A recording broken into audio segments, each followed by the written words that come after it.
Hello बच्चों, स्वागत है आप सभी का आपके अपने YouTube चैनल कैम गुरु एकेडमी में। तो पिछली क्लास में हमने बात की थी सलाइन सोइल के कॉजेज के बारे में कि सलाइन सोइल का फॉर्मेशन कैसे होता है। आज अपने बात करेंगे प्रोसेस के बारे में, सलाइन सोइल फॉर्मेशन का प्रोसेस।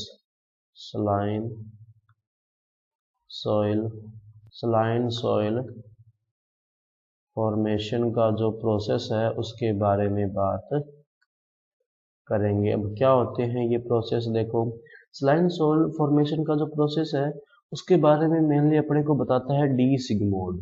कौन बताता है? डी सिग्मोंड। डी सिग्मोंड नाम के साइंटिस्ट थे। उन्होंने 4 स्टेजेस बताई थी सलाइन सोइल फॉर्मेशन। कितनी स्टेज बताई? 4। सलाइन सोइल फॉर्मेशन की 4 स्टेज बताता है। कौन कौन सी है वो 4 स्टेज, वो देखो। सलाइन सॉइल फॉर्मेशन की जो 4 स्टेजेस हैं कौन कौन सी हैं वो देखो। सबसे पहली जो स्टेज उन्होंने बताई वो बताई अक्यूमुलेशन ऑफ सॉल्ट। क्या बताई? Accumulation of salt. ये थी पहली स्टेज। दूसरी स्टेज जो उन्होंने बताई वो उन्होंने बताई formation of basic salt. Formation of basic salt. Third उन्होंने बताई लीचिंग थ्रू नेचुरल और आर्टिफिशियल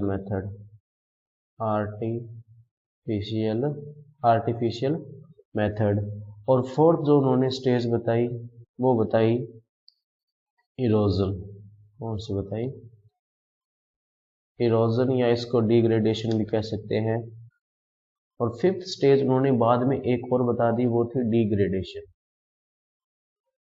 रीग्रेडेशन। क्या बताई? रीग्रेडेशन।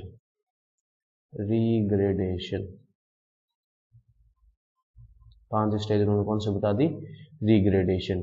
उन्होंने एसिडिक सलाइन सॉइल फॉर्मेशन की 5 स्टेज बताई। पहला एक्यूमुलेशन ऑफ सॉल्ट, दूसरा फॉर्मेशन ऑफ बेसिक सॉल्ट, तीसरा लीचिंग थ्रू नेचुरल और आर्टिफिशियल मेथड्स, उसके बाद बताया इरोजन, और उसके बाद में उन्होंने बताया रीग्रेडेशन। 5 स्टेज। नेक्स्ट अपने बात करते हैं कि 5 स्टेज हैं क्या क्या, उनमें क्या मतलब होता है। तो सॉइल फॉर्मेशन में जो 5 स्टेप्स होते हैं वो देखो कौन कौन से होते हैं, जो डी सिग्मोंड ने बताया था उसी के अकॉर्डिंग है। पहला जो आता है उसको बोलते हैं सैलिनाइजेशन। क्या बोलते हैं? सैलिनाइजेशन। दूसरा जो इसके अंदर आता है सैलिनाइजेशन के बाद में वो आता है इसके अंदर अल्कलाइजेशन। थर्ड जो इसके अंदर स्टेज आती है वो आती है डिग्रेडेशन। क्या आती है? डीसैलिनाइजेशन। सैलिनाइजेशन। फोर्थ इसके अंदर जो स्टेज आएगी वो आएगी डिग्रेडेशन। कौन सी आएगी? डिग्रेडेशन। और फिफ्थ नंबर पर जो स्टेज आएगी वो आएगी रीग्रेडेशन। अब ये क्या होती है इसके बारे में बात करते हैं, लेकिन उससे पहले इन पांचों को पीछे वाले स्टेप से कनेक्ट करते हैं। पहले उसने बताया अक्यूमुलेशन ऑफ साल्ट, जिसको क्या बोल दिया? सैलिनाइजेशन। दूसरी उसने बताई थी फॉर्मेशन ऑफ बेसिक सॉल्ट्स, ये हो गया अल्कलाइजेशन। तीसरा उन्होंने बताया लीचिंग थ्रू नेचुरल और आर्टिफिशियल मेथड, इसको क्या बोल दिया? डीसैलिनेशन।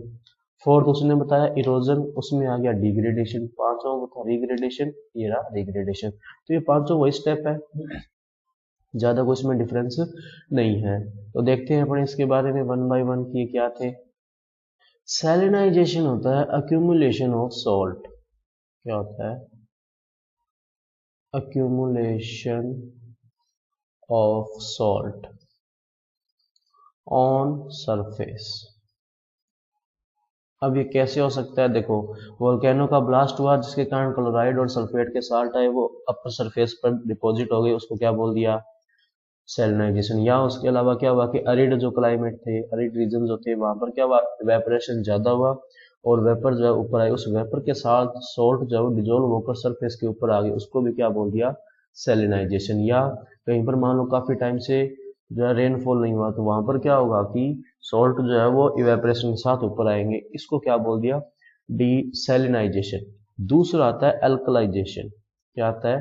अल्कलाइजेशन होता है adsorption of adsorption of sodium ion with calcium and magnesium, कि कैल्शियम और मैग्नीशियम तो एब्जॉर्ब हो ही रहे हैं, उसके साथ साथ सोडियम का एब्जॉर्ब होना, वो क्या होता है, एल्कलाइजेशन, क्योंकि ये सोडियम जो है वो बेसिक नेचर का है, अल्कलाइन नेचर का, इसलिए नाम क्या आया, एल्कलाइजेशन। थर्ड जो इसके अंदर आता है वो आता है डीसेलिनाइजेशन। डीसेलिनाइजेशन में क्या हुआ कि कैल्शियम और मैग्नीशियम उनका तो लीचिंग हुआ और वो कहाँ चले गए, नीचे की तरफ, लेकिन सोडियम आयन जो है वो स्टेबल है कहाँ पर, जहाँ पर पहले था। सोडियम आयन जो है वो वहीं पर स्टेबल है जहाँ पर वो पहले था, मतलब उसकी लीचिंग नहीं हुई, लेकिन कैल्शियम और मैग्नीशियम आयन जो उसकी लीचिंग हो गई। अब क्या होता है ना, ऐसे होते होते एक कंडीशन ऐसी आ जाती है जहाँ पर सिर्फ सॉइल के अंदर सिर्फ और सिर्फ सोडियम आयन ही रहते हैं। कौन से आयन रहते हैं, सोडियम आयन। अब क्या होगा, यहाँ पर एक अलग प्रोसेस स्टार्ट हो जाती है, वो कौन सी होती है, देखो डिग्रेडेशन की। कौन सी प्रोसेस स्टार्ट हो जाती है, देखना डिग्रेडेशन की। डिग्रेडेशन में क्या हुआ कि अपने अभी अभी पढ़ा यहाँ पर कि अल्कलाइजेशन में क्या हुआ कि सोडियम आयन एब्जॉर्ब होना स्टार्ट हुए, और डीसैलिनाइजेशन में क्या हुआ कि सोडियम आयन तो वहीं पर स्टेबल रहे, लेकिन कैल्शियम और मैग्नीशियम आयन उनका जो है वो लीचिंग हुई और वो कहाँ चले गए, नीचे चले गए। अभी सोइल के अंदर ऐसी कंडीशन आ चुकी है जहाँ पर सोडियम के अलावा कोई दूसरा आयन है ही नहीं। सोइल के अंदर सिर्फ और सिर्फ कौन सा आयन है, सोडियम आयन। उस केस में क्या होगा कि सोडियम आयन जो है वो वाटर से रिएक्ट करेगा और क्या बनाएगा, NaOH, और साथ में बनाएगा हाइड्रोजन आयन। अब ये जो हाइड्रोजन आयन है ये क्या करेंगे, जो सोइल क्लोराइड के ऊपर सोडियम आयन एडजॉर्ब हो रखे और सोडियम के अलावा कोई नहीं है, उनको रिप्लेस करना स्टार्ट कर देंगे। ये देखो यहाँ पर पहले चारों सोडियम थे, अब दो को रिप्लेस करके अपने हाइड्रोजन लिख दिए और सोडियम आयन क्या निकल गया, बाहर।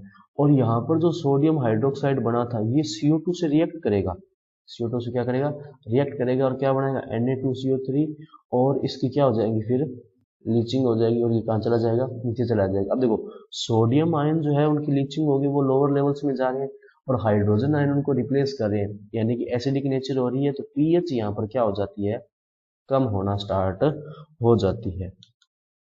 तो ये क्या होता है, डिग्रेडेशन। और लास्ट में आता है रीग्रेडेशन। क्या आता है, रीग्रेडेशन। अब रीग्रेडेशन क्या है कि डिग्रेडेशन के बाद अक्यूमुलेशन ऑफ सॉल्ट, रीग्रेडेशन आगे लिख लेते हैं अपने। रीग्रेडेशन क्या होता है, देखना रीग्रेडेशन। रीग्रेडेशन बेसिकली होता है कि किसी सोयल का एक बार जो है वो डिग्रेडेशन हो चुका है, उस डिग्रेडेशन के बाद में दोबारा बेसिक सॉल्ट्स का कलेक्ट होना या डिपॉजिट होना, उसको क्या बोलते हैं, रीग्रेडेशन। रीग्रेडेशन क्या होगा, देखना accumulation of bases after degradation is known as regradation। भी किसी सॉइल का एक बार डिग्रेडेशन हो चुका है, उसके बाद में दोबारा से सॉल्ट्स का अक्यूमुलेट होना या अक्यूमुलेशन होना, इसको क्या बोला जाएगा, रीग्रेडेशन बोलेंगे, ध्यान रखना, रीग्रेडेशन कहा जाता। तो ये क्या थी, 5 प्रोसेस थी जिसके थ्रू सॉइल का फॉर्मेशन हो रहा था या सलाइन सॉइल का फॉर्मेशन हो रहा था। अब यहाँ पर एक दो बातें और है जो अपने को ध्यान में रखनी है, जैसे कि जो सेलिनाइजेशन होता है, सेलिनाइजेशन जो होता है उसमें पीएच जो होती है वो एक तरह से इंक्रीज होना स्टार्ट होती है। अल्कलाइजेशन में भी क्या होती है, पीएच इंक्रीज होती है, लेकिन और डीसैलिनाइजेशन में भी पीएच क्या होती है, इंक्रीज होती है। अब इसमें बहुत कम इंक्रीज होती है, इसमें ज्यादा इंक्रीज होती है, इसमें बहुत ज्यादा इंक्रीज होती है। लेकिन डिग्रेडेशन जो होता है उसमें पीएच क्या होने लग जाती है, कम, और रिग्रेडेशन में दोबारा से पीएच क्या होने लग जाती है, इंक्रीज होने लग जाती है। ये थी सॉइल फॉर्मेशन की प्रोसेस। तो बच्चों आज की क्लास में अपन इतने रखते हैं, बाकी करेंगे नेक्स्ट क्लास में। अगर आपका इससे रिलेटेड कोई डाउट या सजेशन हो तो कमेंट बॉक्स में बता सकते हैं, और अगर आपको पीडीएफ डाउनलोड करनी है तो आप हमारे टेलीग्राम चैनल से डाउनलोड कर सकते हैं, जिसका लिंक आपको नीचे डिस्क्रिप्शन में मिल जाएगा। और आप हमारी ऐप भी जरूर डाउनलोड करें, इसका लिंक भी आपको नीचे डिस्क्रिप्शन में मिल जाएगा। उसी पर आपको ये क्लासें और पीडीएफ वगैरह मिलती रहेंगी। तो मिलते हैं अगले क्लास में, तब तक के लिए पढ़ते रहिए। नमस्ते।